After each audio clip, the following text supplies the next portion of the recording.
In this lecture, we're going to review a very central feature of inferential statistic, and that is the confidence interval. And so when we talk about a confidence interval, it's a range of data centered around our sample, which determines that range for the population means. That is not significantly different from the sample mean. And there are two types of estimates that we obtain from research data. What we've discussed up to this point is what we call a point estimate. And that is where we use a single number. For example, the mean would be a point estimate. A median would be a point estimate that provides us with information that is reflective of that sample and that population. The interval estimate is actually quite a bit more informative in that it doesn't use a single number, but it uses a range over which we can expect the population mean to reside with a degree of confidence. And so in quantitative methods and statistics, we never have absolute certainty. We never have 100%. We can get very close to it, but we have to set certain standards, and the field of quantitative methods and statistics have arbitrarily set a confidence level that is commonly used at the 95% degree of confidence, and we'll discuss that in greater detail. So the confidence interval is just that. It's a range of scores with what we call boundaries, confidence limits, within which the population mean can be expected. And this is the standard equation used for generating a confidence interval.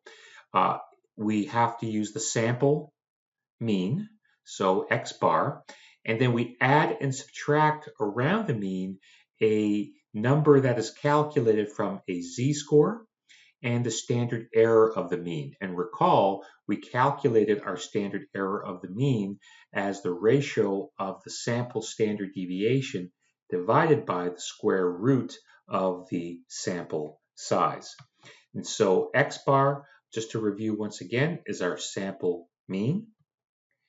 We have our z-score, and so we will go through how to calculate the z-score. And to get the z-score, we need that percent. That percent is the percent confidence that we wish to obtain. And very often in research, that percent value is the 95% value. And we look for the z-score that corresponds to that 95% value. And once again here, the S sub X bar is the standard error of the mean. Now, one of the single greatest factor for lost time and disability from occupational activities in Canada is low back pain. So to gain an understanding of low back pain, it's important to understand what kind of range of motion exists within healthy adults. So this was a study that used a relatively large sample size, very disproportional sample size, but in this particular study, 172 total participants were evaluated for the degree to which they have range of motion in their lower back or their lumbar spine. And the participants ranged from ages 20 through 79. So what we see here in this figure, here we see an idealized representation of this large sample size. So we have two axes on the X, which we have the original units of the outcome measurement, which is lumbar spine extension in degrees. And it was observed that an average value of 40 was obtained, 40 degrees. Now these are the original units. But when expressed in standard deviation units or in a z-value manner, we see that we have our standard z-axis here. And so in this particular sample here, 42 participants were randomly sampled that had, and from which from which a standard error of the mean of 1.36 was obtained. And so in this particular example here, we have the positive and negative 1.96 on the z-scale. And recall that the 1.96 captures 95%, exactly 95% of all the elements in a particular population. And so moving forward with that and trying to calculate a confidence interval from the large sample size of the 172, we then move to calculating a confidence interval. So to which we can then infer back to the population of healthy adults. So when we develop a confidence interval, we have to select a standard level of confidence. We can't select both. So we either go with 95% or 99%. 95% is the most commonly used level of probability or confidence. And this captures 95% of the area under the normal distribution, and this will always occur at a standard deviation of almost 2, just shy of 2 standard deviation units of plus minus 1.96. So before we start to construct a 95% confidence interval, we have to find the sample mean, and that was a given in the problem. So we find the sample mean, and then we find the standard error of the mean. Okay, so using, we see once again here we have the plus minus 1.96 and from a small subset of that sample of 42, the standard error of the mean was computed to be 1.36 as the standard deviation divided by the square root of that sample size. And so what we're looking for here in establishing the confidence intervals is that there is a 5% chance that the population mean is not in the interval, but there's a 95% chance that the population mean will reside within the interval, and therefore our sample will be a good representation of the population. So if we start with our equations of our confidence interval, and we substitute the values. So an average value of 40, which was predetermined, that was already calculated. We substitute that for the sample average. Now we look for the z-score that corresponds to our 95% confidence interval. And so that is a z-value of 1.96. And it will always be 1.96 when we use the 95% confidence limit. The standard error of the mean was found to be 1.36. So multiplying 1.96 by 1.36, we get 2.67. We add and subtract that to the average of 40, and we establish our interval between 37.33 degrees and 42.67 degrees. And so we can now state with 95% confidence that the population mean for low back range of motion of healthy adults will reside between 37.33 degrees and 42.67 degrees. And so this was a relatively larger sample size, but in many research studies, sample sizes are often much smaller. And typically, when we think about sample sizes as a guide here, this is not a hard and fast rule, but as a simple guide that if we have sample sizes smaller than 30 participants, we no longer use the z-distribution. We then pivot to another table referred to as the t-distribution. And that's because variability will decrease with larger sample sizes, and that with that decreased variability, the distribution of data will start to look more like the normal distribution. And so the t-distribution is always more platykurtic, which is always flatter than the normal distribution. And we'll take a look at the figure here shortly. And so with the Z distribution, it was based on the population. However, the T distribution depends upon the sample size. And so if we take a look at our figure below, what you'll notice here is that we substituted the Z for what's called a critical T. This follows the exact same principle in that the t-score is a unitless score. So once again, here you see the t, that is a t-distribution which is symmetrical about the central point of 0. We have a negative side, we have a positive side, and we have corresponding values in standard deviation units. And one thing to notice here is that if we take a look at the red, so the red has what's called a degrees of freedom, which is what we'll define shortly.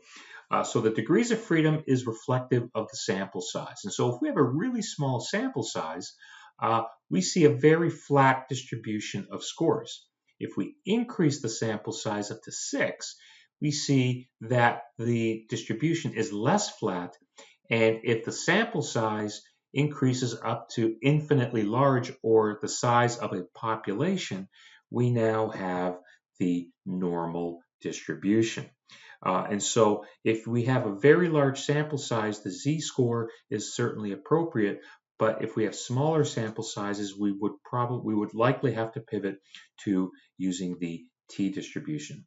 So this slide illustrates a similar observation with the Z table in that this is a T table. So these are the values for T at 90% confidence, 95% confidence, and 99% confidence, knowing full well that 95 is going to be our most commonly used level of confidence.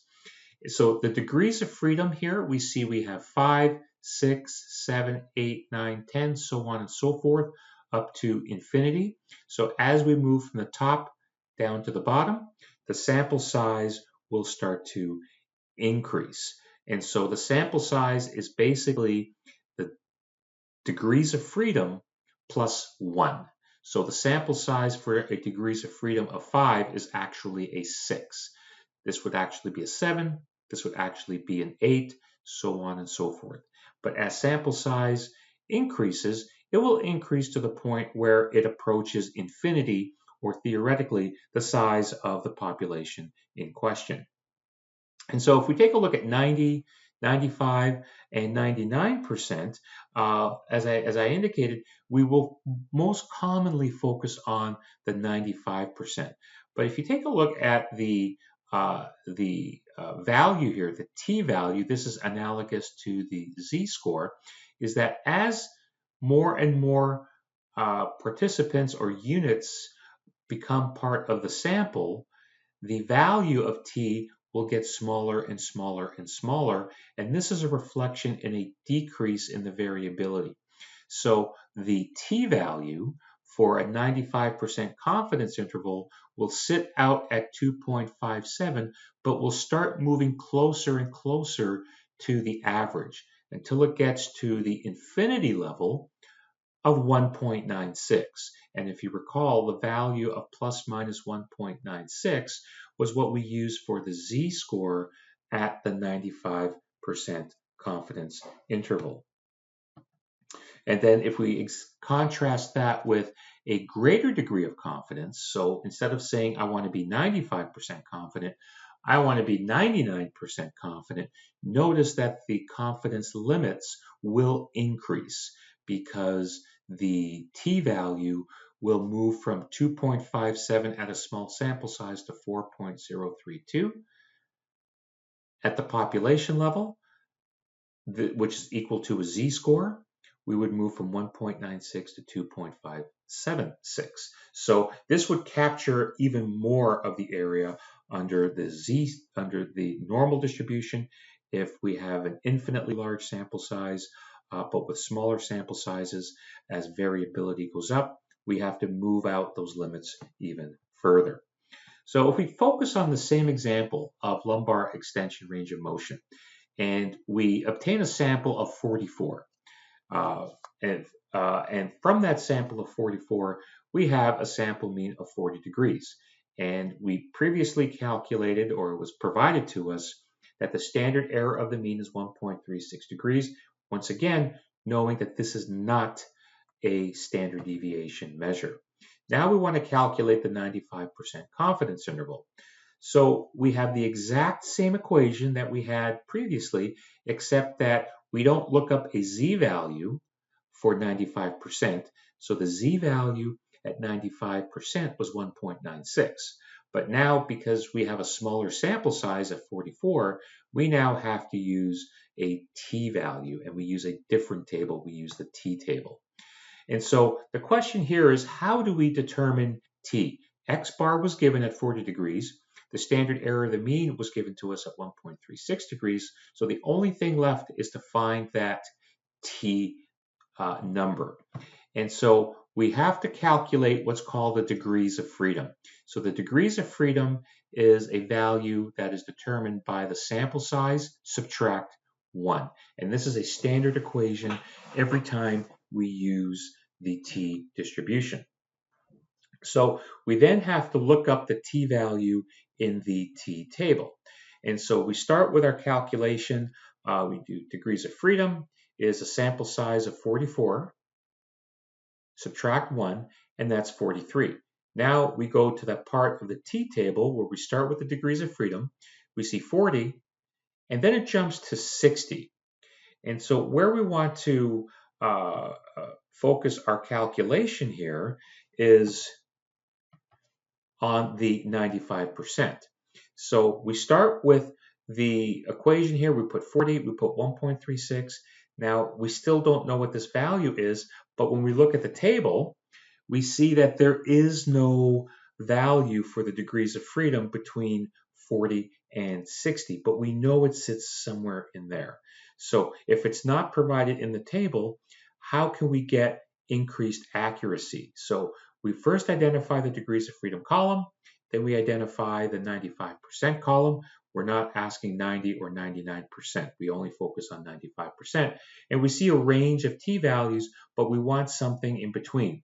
So the linear interpolation process is based upon estimating where the t-score is. We know it's somewhere between 2.021 and 2.0 because the degrees of freedom is between 40 and 60. So if we lay this out visually, we know we have on one end 40, the other end 60, 50 is halfway in between. Our degrees of freedom is less than halfway between 40 and 50. It's going to be up here somewhere. So we know where that is on the degrees of freedom column. We don't know what the value is for the t-value. So 43 is going to sit there, and it's also going to sit somewhere at the same relative location. So the first step here is to determine the percent of the distance between 40 and 60 for the number 43. And so that percent is the difference between 43 and 40. So we take this little bit of distance and we divide it by the entire range. So the range here are 20 units. And then we find out that this distance is 15% of the way from 40. 43 sits 15% of the distance between 40 and 60. Therefore, the t-value also has to sit 15% of the distance between 2.021 and 2.0. So the final t-value will have to be a value that is less than 2.021, but not much less. It won't be close to 2, it'll be close to 2.021.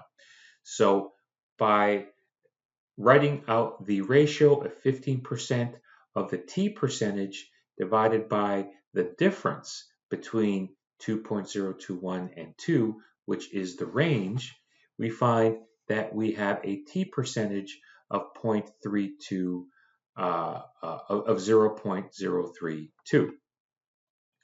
And so in terms of Subtracting that value from 2.021, because we're moving lesser, we have a final t-score of 2.018. Now we're ready to substitute that into our equation. So once again, we have our equation. We're still waiting to input the t-value, and now we calculated the t-value through linear interpolation to be 2.018.